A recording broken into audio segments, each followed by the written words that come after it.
Hello, আসসালামু আলাইকুম। Travel with মিশোর আরও একটা নতুন ভিডিওতে আপনাদের সবাইকে স্বাগত জানাচ্ছি। সবাই কেমন আছেন? আশা করি সবাই খুব ভালো আছেন। আমিও আল্লাহর রহমতে অনেক ভালো আছি। তো চলে আসলাম আরেকটা নতুন ভিডিও নিয়ে। আর এই ভিডিওতে আমি আপনাদের তৈরি করে দেখাবো এক মজাদার সালাদ, যা আপনারা আগে কখনো তৈরি করেননি। তো এই সালাদ তৈরি করার জন্য আমি ফার্স্টেই তৈরি করে নেব মেয়োনিজ। অনেকে যদি রেডিমেড মেয়োনিজ থাকে সেটা দিয়েও তৈরি করা যাবে, কিন্তু আমি বাসাতেই আজকে মেয়োনিজ তৈরি করে দেখাবো। আর এই মেয়োনিজটা আমি তৈরি করব কোনো সানফ্লাওয়ার অয়েল অথবা সয়াবিন অয়েল দিয়ে নয়। আজকে মেয়োনিজটা তৈরি করব সম্পূর্ণ সরষের তেল দিয়ে। এটার জন্য আমি একটা ডিম নিয়েছি এবং ডিমের মধ্যে সরিষার তেলটা দিয়ে দিচ্ছি, এবং এই সরিষার তেলটা দিয়েই কিন্তু আজকে আমি সম্পূর্ণ মেয়োনিজটা তৈরি করব। আর এই যে আমি যে ব্লেন্ডারের মধ্যে নিয়ে নিয়েছি, আমি কিন্তু সরিষার তেল একদমই দিব না বেশি করে, আগে অল্প দিব, অল্প অল্প করে সরিষার তেলটা মিক্স করতে থাকবো। আর এই যে আমি ব্লেন্ডারে এটা বসিয়ে দিয়েছি, এবং এই যে দেখেন প্রথমবার সরিষার তেলের ফলে ব্লেন্ডারে কীরকম ব্লেন্ড হয়েছে আপনারাই দেখে নিন। এই যে দেখুন, এটার মধ্যে কিন্তু আর একটু তেলের প্রয়োজন আছে। আরেকটু তেল দিলে এটা আরেকটু ঘন হয়ে যাবে। তো চলুন আরেকটু এর মধ্যে তেল দিয়ে নিই, এবং তেল দিয়ে আবারও এটাকে ব্লেন্ড করে নিই। এই যে আমার সেকেন্ডবার তেল দিয়ে ব্লেন্ড করার পর দেখতেই পাচ্ছেন কতটা ঘন হয়ে এসেছে। এখন আমি এর মধ্যে দিয়ে দেব বাকি ইনগ্রেডিয়েন্টগুলো। তো চলুন আমি এর মধ্যে কি কি ইনগ্রেডিয়েন্ট দিই দেখে নিই। আপনাদের পছন্দ মতো আপনারা যে কোনো ইনগ্রেডিয়েন্ট ব্যবহার করতে পারেন। তো প্রথমে আমি এর মধ্যে দিয়ে দিচ্ছি কিছুটা ধনেপাতা, এর মধ্যে দিয়ে দিচ্ছি কিছুটা টমেটো সস। টমেটো সসটা আপনারা চাইলে স্কিপ করতে পারেন। আর এরপর আমি এর মধ্যে দিয়ে দিচ্ছি কিছুটা গোলমরিচের গুঁড়া। গোলমরিচের গুঁড়াটা যে এর স্বাদটাকে অনেকটাই বৃদ্ধি করে।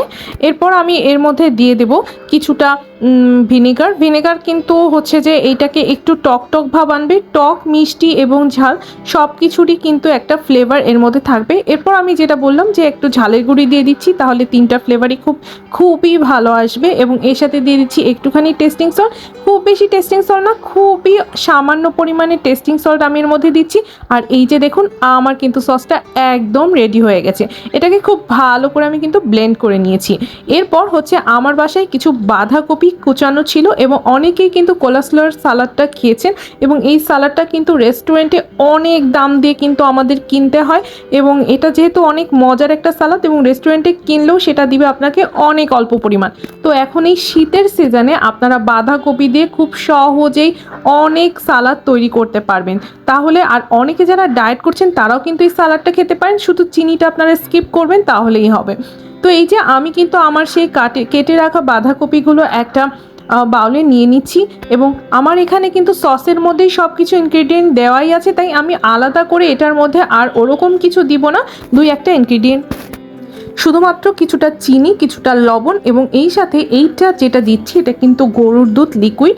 এই লিকুইডটা দিলে কিন্তু এই সালাদের টেস্টটা আরও বেড়ে যায়। তো এই কারণেই কিন্তু আমি এই গরুর দুধটা মিক্স করছি, এবং এইটা মিক্স করার পরে খুব ভালো করে কিন্তু এটাকে মিক্স করতে হবে, যতক্ষণ না আপনার এই পুরো বাঁধাকপিটা পুরো সসটার সাথে মিশে না যায়।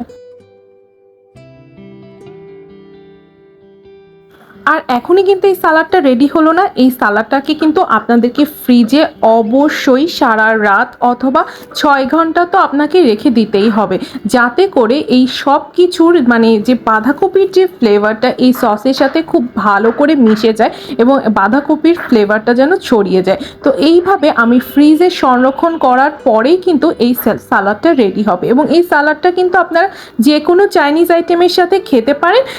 তো আজকের এই সালাডটার রেসিপি আপনাদের কেমন লেগেছে অবশ্যই আমাকে জানাবেন। আর ভালো লাগলে অবশ্যই কমেন্ট করবেন, শেয়ার করবেন, লাইক করবেন, আর প্লিজ আমার চ্যানেলটাকে সাবস্ক্রাইব করবেন। আল্লাহ হাফিজ।